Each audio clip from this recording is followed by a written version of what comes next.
রক্তকরবী রবীন্দ্রনাথ ঠাকুরের রচিত বিখ্যাত নাটক।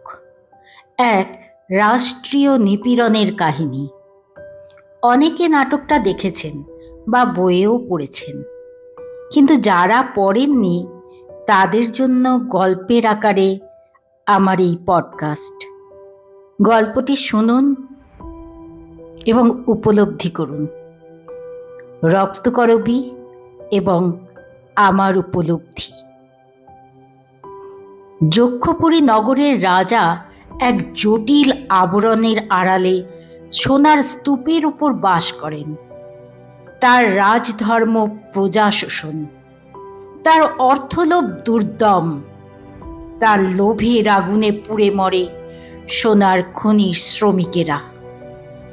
তারা স্বর্ণলাভের যন্ত্র, একটি সংখ্যা মাত্র। মানুষ হিসেবে তাদের কোনো মূল্য নেই। কাহিনীর মূল চরিত্র নন্দিনী, আমাদের একান্ত আপনজন। নন্দিনী সহজ সুখ ও সহজ সৌন্দর্যের প্রতীক। এই নাটকে মূলত নন্দিনী ও রাজার মধ্যে এক দেওয়া নেওয়ার পালা দেখতে পাওয়া যায়। নিষ্ঠুরতাই রাজার আভিজাত্য ও ব্যক্তিত্ব। সে কেবল নিতেই চায়। রাজা কোনো রকম আপোষে নারাজ। অন্যদিকে নন্দিনী শুধু দিতে চায়। চাঁদের জ্যোৎস্নার মতো নন্দিনীর ভালোবাসার পরশ পেয়েছে কিশোর, অধ্যাপক, বিশু পাগল সকলেই। এই ভালোবাসার পরশে সকলের মধ্যে পরিবর্তন এসেছে। রঞ্জন তার প্রেমিক। যক্ষপুরীতে সে আটকে আছে। নন্দিনী তাকে খুঁজে পেতে চায়। এক কিশোর রক্তকরবী ফুল এনে দিয়ে বলে, কিসের দুঃখ, একদিন তোর জন্য প্রাণ দেব নন্দিনী। এই কথা কতবার মনে মনে ভাবি। অধ্যাপক নন্দিনীকে যক্ষপুরের আচমকা এক ঝলক আলো হিসেবে দেখে। সে অন্ধকারের বুকে আলোর ঝলসানি। নন্দিনী অবাক হয়ে দেখে সমস্ত শহর পাতালে সুড়ঙ্গ খুদে যক্ষের ধন বার করে আনছে। এখানকার রাজা একটা অদ্ভুত জালের দেওয়ালের আড়ালে ঢাকা দিয়ে আছে। ওই অন্ধকার সুড়ঙ্গের ডালা খুলে ওই বিশ্রী জালটাকে ছিঁড়ে মানুষটাকে উদ্ধার করতে চায় নন্দিনী। অধ্যাপক বলেন, মরা ধনের প্রেতের মতো রাজার ভয়ঙ্কর প্রতাপ। নন্দিনী মানতে চায় না। সে চায় জালের প্রাচীর ভেদ করে ঘরের মধ্যে ঢুকতে। নন্দিনী জানতে চায় তাকে এই যক্ষপুরীতে নিয়ে আসলেও রঞ্জনের সঙ্গে তাকে কেন আনলো না। অধ্যাপক বলেন, সব জিনিসকে টুকরো করে আনাই এদের পদ্ধতি। তাও তিনি জিজ্ঞাসা করেন, এখানকার মরা ধনের মাঝখানে তার প্রাণের ধনকে কেন আনতে চায়? নন্দিনী বলে, রঞ্জন মুক্তির অনুপ্রেরণা, রঞ্জন বিধাতার হাসি, রঞ্জন নিয়ে আসবে ছুটির বার্তা। রঞ্জনের কথা বলতে গিয়ে নন্দিনী আপ্লুত হয়ে পড়ে। তার স্থির বিশ্বাস, রঞ্জন আসবে, তাকে কেউ আটকাতে পারবে না। নন্দিনীর আভরণ রক্তকরবীর। এই রক্তকরবীর আভায় ভয় লাগানো রহস্য আছে, শুধু মাধুর্য নয়। নন্দিনী বলে, রঞ্জন তাকে আদর করে বলে রক্তকরবী। রঞ্জনের ভালোবাসার রঙে রাঙা রক্তকরবীর অলঙ্কার তার অঙ্গে। রঞ্জন আসবে, সেই আনন্দে একটি ফুল অধ্যাপককে দিল নন্দিনী। সুড়ঙ্গ খোদাইকর গোকুলের সাথে পথে দেখা হলো নন্দিনীর। সে নন্দিনীর প্রতি সন্দেহ প্রকাশ করে বলে, নন্দিনী সর্বনাশী। ওই সুন্দর মুখ দেখে যারা ভুলবে তারা মরবে। নেপথ্যে জালের আড়ালে রাজার সঙ্গে নন্দিনীর সহজ সম্পর্ক। সে এক ঝলক খুশিতে রাজাকে ভরিয়ে দিতে চায়। কুঁদ ফুলের মালা রাজাকে দিতে চায়। কিন্তু রাজা তার জালের আবরণ সরিয়ে বাইরে আসে না। বলে পর্বতের মতো শূন্যতাই তার শোভা। নন্দিনী ভিতরে প্রবেশ করতে চাইলে রাজা বাধা দেয়। রাজাকে নন্দিনী বাইরে আনতে চাইলেও সেই জালের আড়াল থেকে বেরোতে চায় না। খোলা মাঠে, ফসলের ক্ষেতে যে প্রাণের ছোঁয়া, রাজা তা পেতেই চায় না। তাল তাল শোনাই রাজার বিপুল শক্তি। এই শক্তি দিয়েই সে পৃথিবীকে জয় করতে চায়। নন্দিনী বলে এই পৃথিবীর বুক চিরে পাওয়া এই সম্পদ অভিশাপ নিয়ে আসে। মানুষে মানুষে বিদ্বেষ, ভয়, সন্দেহ, রাগ, খুনোখুনি, কাড়াকাড়ির অভিসম্পাত। রাজার কাছে তা শক্তির পরিচয়। নন্দিনী রাজাকে আলোতে বেরিয়ে মাটিতে পা রাখতে বলে। রাজা তা চায় না। সে নন্দিনীকে মুঠোর মধ্যে পেতে চায়, কিন্তু কিছুতেই ধরতে পারে না। রক্তকরবীর আভরণ সরিয়ে রাজা নন্দিনীকে কিছুতেই স্পর্শ করতে পারে না। কথোপকথনে নন্দিনী ও রাজার মাঝে রঞ্জন এসে দাঁড়িয়ে পড়ে। রাজা চায় নন্দিনী রঞ্জনকে সরিয়ে দিয়ে তাকে কাছে টেনে নিক। রাজা বুঝতে পারে তার মধ্যে কেবল জোর আছে, কিন্তু রঞ্জনের মধ্যে আছে জাদু। পৃথিবীর নিচ থেকে হিরে, মানিক, সোনা, পাথর নিয়ে আসতে লাগে জোর, কিন্তু একটুখানি কাঁচা মাটিতে ঘাস উঠেছে, ফুল ফুটেছে, সেখানে আছে জাদুর খেলা। রঞ্জনের যৌবনকে রাজা ঈর্ষা করে। রাজার মনে হয় সে মরুভূমির মতো তপ্ত, রিক্ত, ক্লান্ত। তাই সে এক টুকরো ছোট ঘাসের দিকে হাত বাড়িয়ে দেয়। নন্দিনী সেই মরুদ্যান। বিশ্বের বাঁশিতে নাচের যে ছন্দ, সেই ছন্দেই নন্দিনী এত সহজ, এত সুন্দর। রাজা হাত বাড়িয়ে নন্দিনীর হাত ধরতে চায়, কিন্তু নন্দিনী সে হাত স্পর্শ করে না। রাজা বলে যেদিন পালের হাওয়া এসে অনায়াসে আসবে, সেদিন আগমনীর লগ্ন হবে। যদি সে ঝড়ের হাওয়াও হয়, সেও ভালো। নন্দিনী বলে সেই পালের হাওয়া আনবে রঞ্জন। সে যেখানে যায় ছুটি সঙ্গে নিয়ে যায়, আর ছুটি কি করে মধুতে ভরে তা রঞ্জনই জানে। সে যে বড় সুন্দর। রাজা রেগে যায়। অসুন্দর যখন সুন্দরকে ছিনিয়ে নিতে চায়, সে বিনার তার বাজে না, ছিঁড়ে যায়। নন্দিনী চলে যায় এবং বলে যায় তার রঞ্জন আসবেই আসবে। সোনার খনির শ্রমিক খোদাইকর ফাগুলাল তার স্ত্রী চন্দ্রাকে মদ বার করে দিতে বলে। আজ ছুটির দিন। এই যক্ষপুরীতে ছুটি অতি দুর্লভ। চন্দ্রা বলে, গায়ে থাকতে পার্বণের ছুটিতে তো মদ খেতে না। ফাগুলাল বলে, বনের পাখি ছুটি পেলে উড়তে পারে, কিন্তু খাঁচার পাখি ছুটি দিলে মাথা ঠুকে মরে।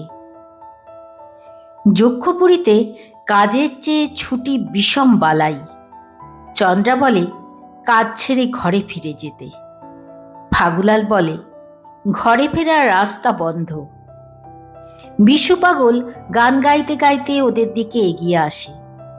চন্দ্রা বলে ওকে নন্দিনীতে পেয়েছে, সে ওর প্রাণ টেনেছে, গানও টেনেছে। চন্দ্রা বিশুকে সতর্ক করে বলে, তার এই গানের তরি, প্রাণের তরি সাধের নন্দিনী একদিন ডোবাবে।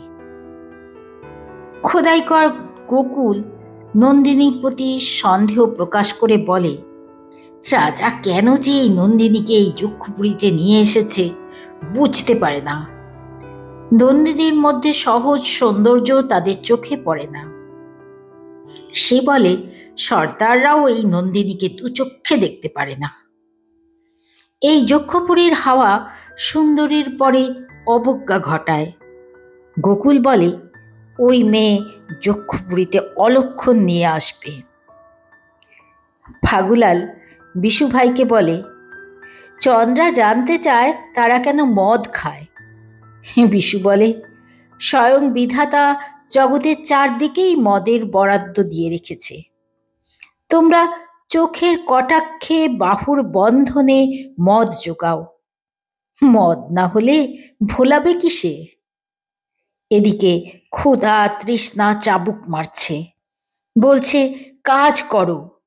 অন্যদিকে বনের সবুজ রোদের সোনা নেশা ধরিয়েছে, বলছে ছুটি ছুটি। এই খোদাইকরের কাজ করতে এসে প্রকৃতি থেকে সহজে পাওয়া মদের বরাদ্দ বন্ধ হয়ে গেল। তাই এই কয়েদখানার চোরাই মদের ওপর এমন ভয়ঙ্কর টান। আমাদের না আছে আকাশ, না আছে অবকাশ। তাই 12 ঘন্টার দাসত্ব কড়া করে চুইয়ে নিয়েছি এক চুমুকের তরল আগুনে। চন্দ্রা বলে, যক্ষপুরীতে এসে ছেলেরাই মজেছে, মেয়েদের কিছু বদল আসেনি।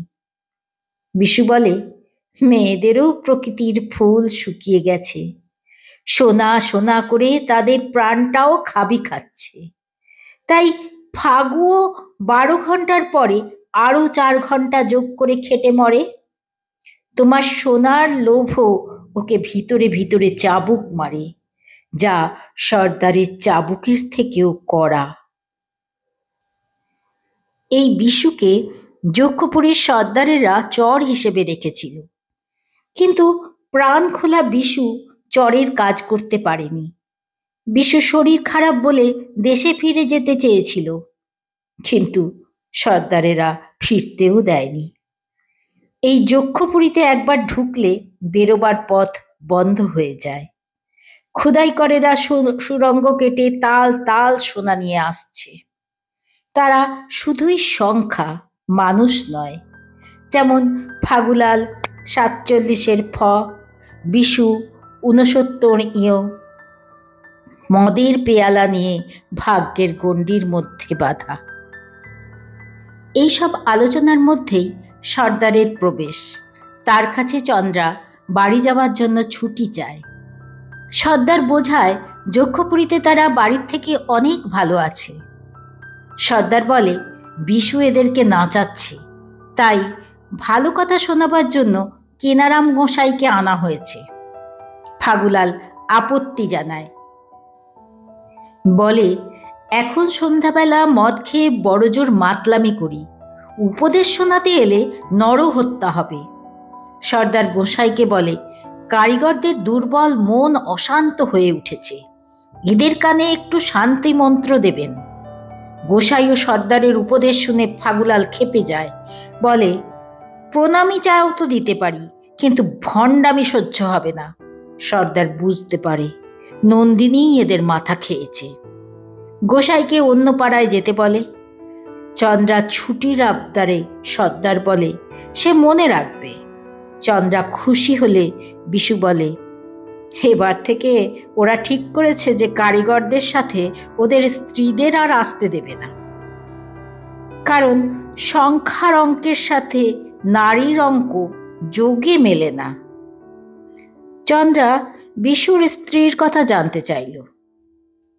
সে বলল তার স্ত্রী তাকে ছেড়ে চলে গেছে।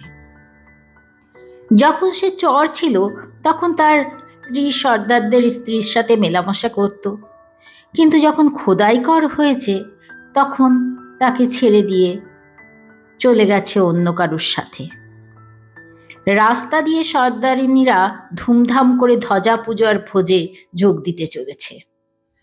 চন্দ্রার মন উতলা, সে বাড়ি ফিরতে চায়। বিশু বলে, এখান থেকে বেরোবার একমাত্র পথ নর্দমার ভিতর দিয়ে।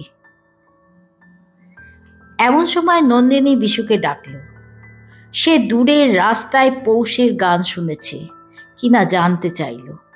বলল সে প্রাকারে উঠে ওই গানে যোগ দিতে চায়, কিন্তু কোথাও পথ খোলা নেই। তাই বিশুর কাছে এসেছে, বাহিরকে যদি একটু দেখতে পায়। বিশু বলে, এই যক্ষপুরীতে এসে তার জীবনটাও একটা পিণ্ড হয়েছিল, কিন্তু আজ নন্দিনীর আগমনে একটু আলো, একটু আকাশের সন্ধান পেয়েছে। তার গলায় আবার গান এসেছে, সেই গান আবেগের, সেই গান দুঃখের। নন্দিনী বলে, যে দুঃখের গান বিশু গায় তার সন্ধান আগে পায়নি। বিশু বলে, রঞ্জন কি দুঃখের খবর কখনো দেয়নি? নন্দিনী বলে, না, সে তুফান নদী পার করে, বুনো ঘোড়ার কেশর ধরে উড়িয়ে নিয়ে যায়, সমস্ত ভয়কে উড়িয়ে সে হার জিতের খেলা খেলে। সে খেলায় সে নন্দিনীকে জয় করেছে। নন্দিনী বিশুকে বলে, তুমিও তো সেদিন ওই বাজিগরের খেলার মধ্যে ছিলে, তারপর কোথায় হারিয়ে গেলে? বিশু বলে, এক মায়াকুহরের আকর্ষণে সর্দারের সোনার চূড়ার নিচে তাকে নিয়ে আসার পর ঘোর ভাঙল। নন্দিনী বলে, তোমাকে এই যক্ষপুরী থেকে বের করে নিয়ে যাব, সোনার শিকল ভাঙব। বিশু বলে, তুমি যখন রাজাকে টলিয়েছ, তোমাকে ঠেকাবে কিসে? নন্দিনী বলল, রাজাকে দেখে মনে হলো রামায়ণ মহাভারত থেকে কেউ যেন উঠে এসেছে। প্রকাণ্ড বিশাল, হাতে হাত বুলিয়ে দিল, খোলা চুল, দুহাত ভরে কতক্ষণ চোখ বুজে রইল। মনে হলো 1000 বছরের পুরনো বটগাছের ডালে আমি একটা ছোট্ট পাখি। আমার উপস্থিতি ওর মজ্জায় খুশির দোলা দেয়। হঠাৎ বর্ষা ফলার মতো দৃষ্টি আমার মুখের ওপর রেখে বলল, আমি তোমাকে জানতে চাই। হঠাৎ ব্যগ্র হয়ে বলল, আমি রঞ্জনকেও জানতে চাই, তাকে কিরকম ভালোবাসো? আমি বললুম, জলের ভিতরে হাল যেমন উপরের পালকে ভালোবাসে। বলল, রঞ্জনের জন্য প্রাণ দিতে পারো? আমি বললুম, হ্যাঁ পারি। ছটফট করে উঠে আমাকে ঘর থেকে বার করে দিল। বিশু বলে, যেটাতে রাজার মন ব্যাকুল করে তাতেই ও রেগে যায়। সেদিন ওর পরে বিধাতার দয়া হবে, সেদিন ও মরবে। নন্দিনী দুজনকে বুঝতে পারে সর্দারেরা ওদের ছায়ার মতো অনুসরণ করছে। সর্দার সামনে এসে বলে, কি 69? সকলের সঙ্গেই তোমার প্রণয়, কোনো বাজ বিছার নেই? কি এত আলাপ চলছে? বিশু বলে, তোমাদের দুর্গ থেকে কিভাবে বেরিয়ে আসা যায় তার পরামর্শ করছি। সর্দার অবাক হয়, তার কি ভয় ডর নেই? নন্দিনী সর্দারকে বলে, তুমি যে বলেছিলে আজ রঞ্জনকে এনে দেবে, কথা রাখলে না তো? সর্দার বলে, আজই সে রঞ্জনকে দেখতে পাবে।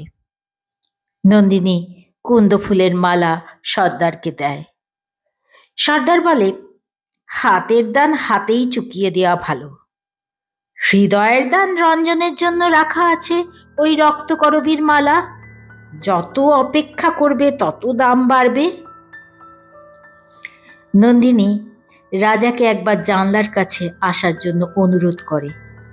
সে ঘরের ভিতরে ঢুকতে চায়, কিন্তু রাজা বলে এখনো সময় হয়নি। সঙ্গে বিশুকে দেখে বলে, ও রঞ্জনের জুড়ি নাকি? বিশু বলে, ও রঞ্জনের ওপিঠ, ও অমাবস্যা। নন্দিনী বলে, বিশু তার সাথী। রাজা রেগে যায়, বলে, তোমাকে এক্ষুনি ওই সঙ্গ ছাড়া করব। নন্দিনী বলে, তোমার কি কোনো সঙ্গী নেই? অমন কথা বলছো কেন? রাজা বলে, মধ্যাহ্ন সূর্যের কোনো সঙ্গী থাকে না। রাজার হাতে একটা মরা ব্যাঙ পাথরের কোটরে 3000 বছর ধরে আটকে ছিল, আজ নিরন্তর টিকে থাকা থেকে মুক্তি পেল। নন্দিনী বলে, ওই পাথরের দুর্গ আজ খুলে যাবে, আজ রঞ্জনের সাথে দেখা হবে। রাজা বলে, তোমাদের দুজনকে সামনে বসিয়ে দেখতে চাই। তার কাছ থেকে রক্তকরবীর গুচ্ছ চায়। কখনো সে ওই রক্তকরবীর মঞ্জুরি ছিঁড়ে ফেলতে চায়, আবার কখনো তার মনে হয় নন্দিনী যদি নিজের থেকে ওই রক্তকরবী তার মাথায় পরিয়ে দেয় তবে সে সহজে মরতে পারে। নন্দিনী বলে, সে রঞ্জনকে ভালোবাসে, আর রঞ্জন রক্তকরবী ভালোবাসে, তাই ওই ফুলে সে নিজের অঙ্গ সাজিয়েছে। রঞ্জন আসবে বলে সে দুর্গদুয়ারে অপেক্ষা করে থাকবে। রাজা প্রচণ্ড রেগে যায়, বলে রঞ্জনকে সে ধুলোর সাথে মিশিয়ে দেবে। নন্দিনী বলে, এত দিন ধরে রাজা যাদের ভয় দেখিয়ে এসেছে তারা একদিন ভয় পেতে লজ্জা করবে। রঞ্জন থাকলে তোমার মুখের উপর তুড়ি মেরে সে বলতো, মরতো, তবু ভয় পেত না। রাজা বুঝতে পারে নন্দিনীকে সে পাবে না, তাই তাকে চূর্ণ বিচূর্ণ করে দিতে চায়। নন্দিনীর ভিতরে যে আগুন আছে তাকে দহন করে বার করতে চায়। আবার কখনো তার মনে হয় নন্দিনীর কাছে একটু প্রাণের আরাম পায়। নন্দিনী গান গাইলে রাজা সহ্য করতে পারে না, সে মরা ব্যাঙটাকে ফেলে পালিয়ে যায়। গান তার মনে মৃত্যু ভয় নিয়ে আসে। বিশু নন্দিনীকে জিজ্ঞাসা করে, আজ তার মুখে এত দীপ্তি, কপালে লাল কুমকুমের টিপ কেন? নন্দিনী বলে, আজ রঞ্জন আসবে। নীলকণ্ঠ পাখির পালক সে রঞ্জনের মাথায় পরিয়ে দেবে। নন্দিনী বিশুকে গান শোনাতে বলে।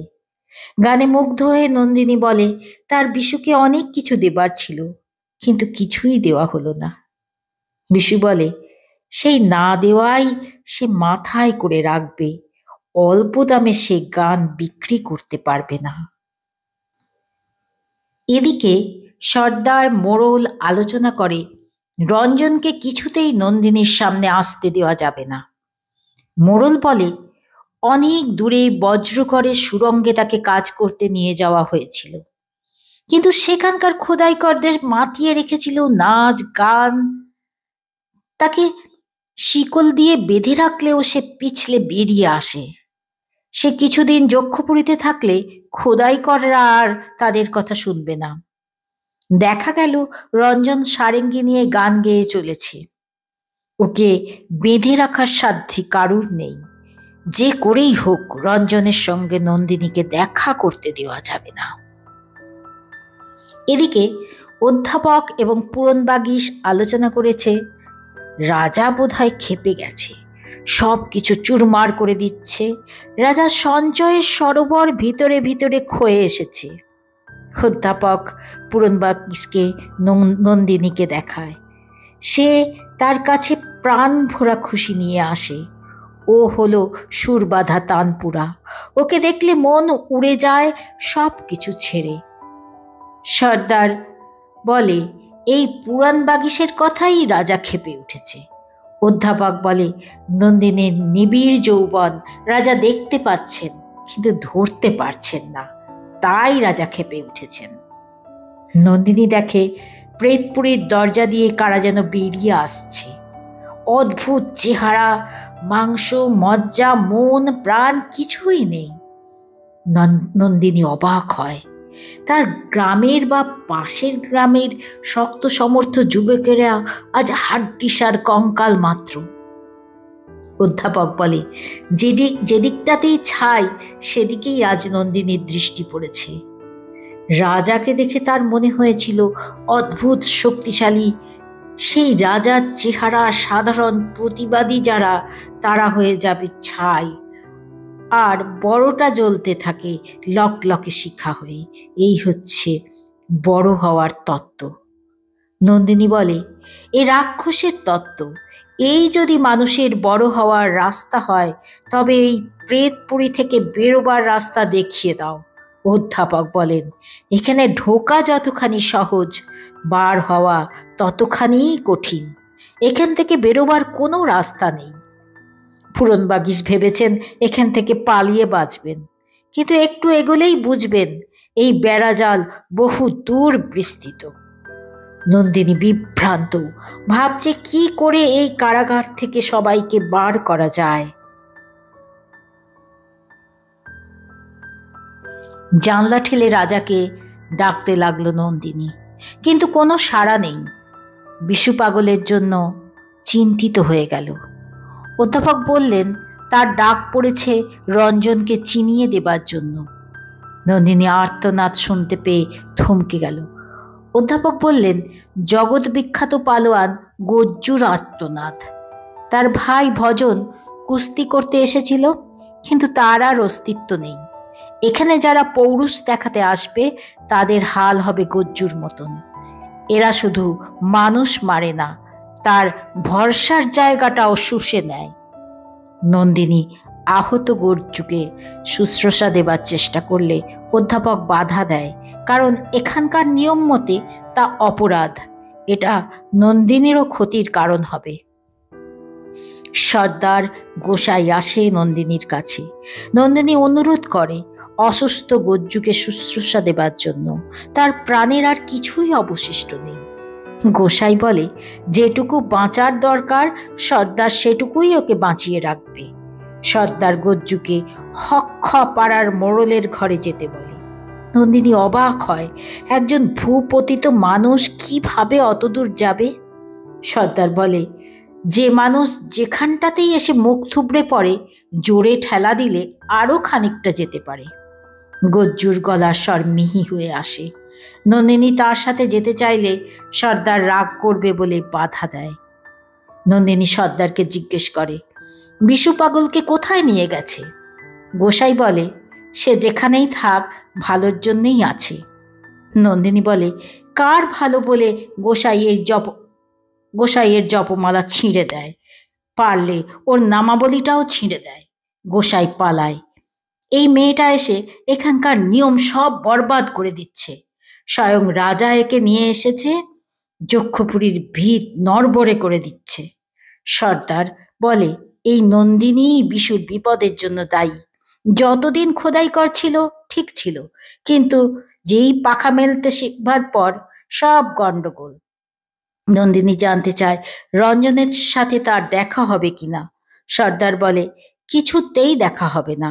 নন্দিনী বলে, কারুর সাধ্য নেই তার সাথে রঞ্জনের মিলন আটকাবার। নন্দিনী রাজা জালের আড়ালে ঘা দিতে থাকে, বলে এই জালের আড়াল সে ভাঙবেই। নন্দিনী কিশোরকে জিজ্ঞাসা করে, বিশু কোথায়? কিশোর বলে, তারই অনুরোধে প্রহরী কর্তারা বিশুকে এই পথে নিয়ে আসছে। নন্দিনী তাকিয়ে দেখে বিশুকে হাতকড়ি পরিয়ে টানতে টানতে নিয়ে আসছে। চাবুকের আঘাতে জর্জরিত তার দেহ। নন্দিনী জিজ্ঞেস করে, এর কারণ কি? বিশু বলে, এতদিন পরে সত্য কথা বলেছি তাই। সত্যের মধ্যে মুক্তি পেয়েছি। নন্দিনী ভেঙে পড়ে। সে বলে, তাকেও তাহলে বেঁধে নিয়ে যাক। কিশোর বলে, সে বিশু নন্দিনীর বদলে যদি প্রহরী তাকে বেঁধে নিয়ে যায় তাতে সে রাজি। বিশু বলে, এখন ধরা দেবার সময় নয়। রঞ্জনকে যেভাবে পারা যায় বার করতে হবে। সে কাজ খুব কঠিন। কিশোর নন্দিনীকে জিজ্ঞাসা করে, রঞ্জনের সঙ্গে দেখা হলে কি জানাবে? নন্দিনী বলে, রক্তকরবীর গুচ্ছ তার হাতে দিলে সে সব বুঝতে পারবে। বিশু বলে, রঞ্জনের সঙ্গে তোমার মিলন হোক। নন্দিনী বলে, এই মিলনে তার সুখ নেই। বিশু যে তাকে মন দিয়েছিল, প্রতিদানে দুঃখ ছাড়া সে কিছুই দিতে পারেনি।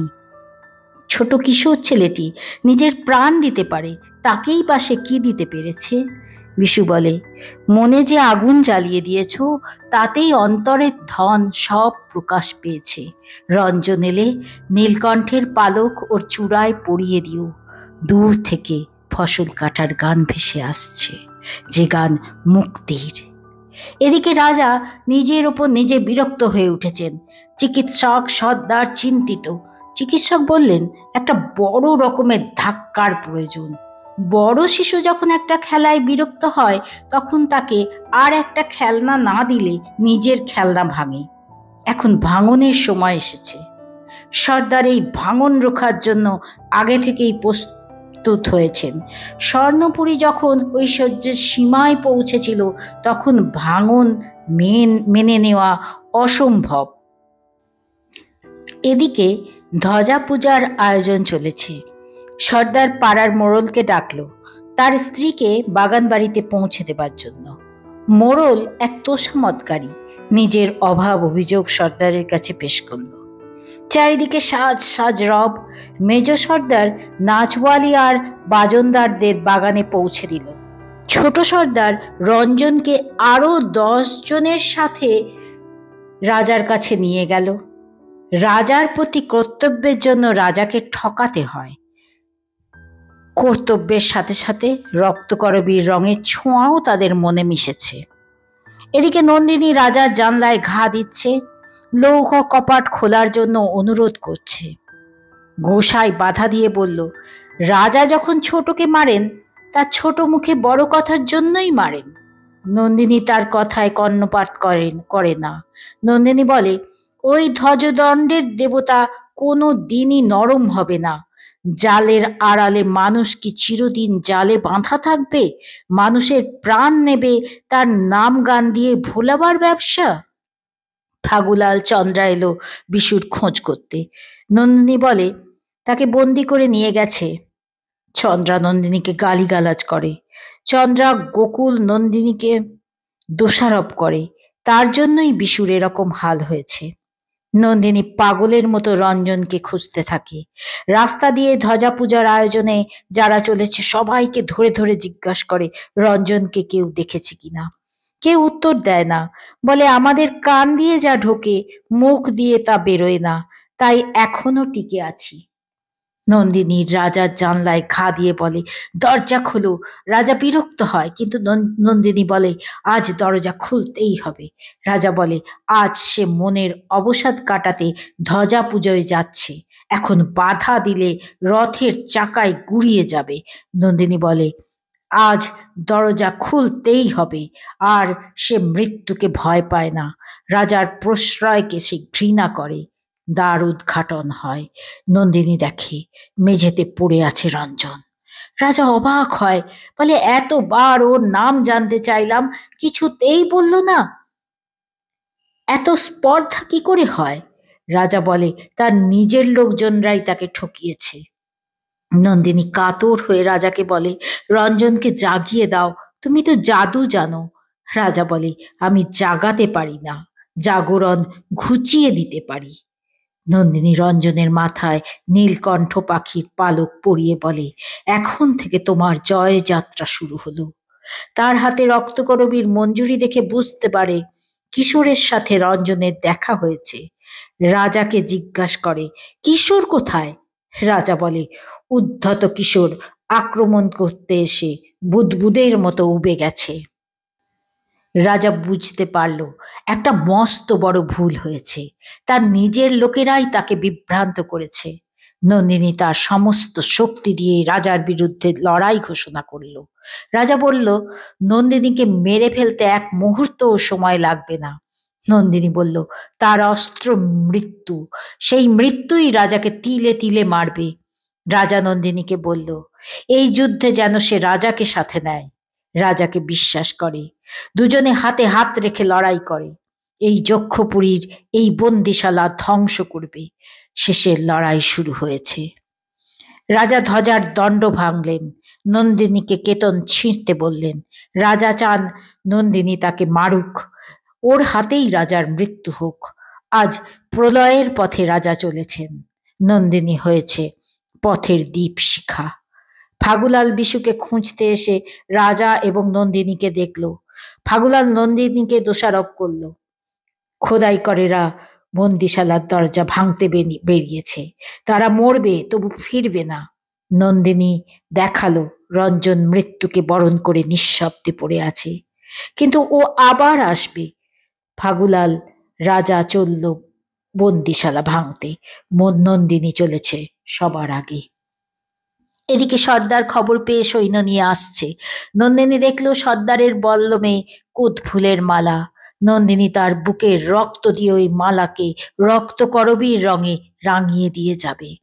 অধ্যাপক পুঁথি ফেলে ছুটে ছুটে এলো, শুনতে পেল এতদিনে রাজার তার চরম প্রাণের সন্ধান পেয়েছে, তার জাল ছিঁড়ে গেছে। বিশু নন্দিনীর খোঁজে এসে বলল, কারিগরেরা বন্দিশালা ভেঙেছে, নন্দিনী কোথায়? ফাগুলাল বলল, নন্দিনী গেছে সবার আগে, ধুলায় পড়ে আছে রঞ্জন, ধুলোয় লুটোচ্ছে রক্তকরবীর কঙ্কন, ডান হাত রিক্ত করে সে চলে গেছে, বিশুকে দিয়ে গেছে তার শেষ স্থান, রক্তকরবীর কঙ্কন।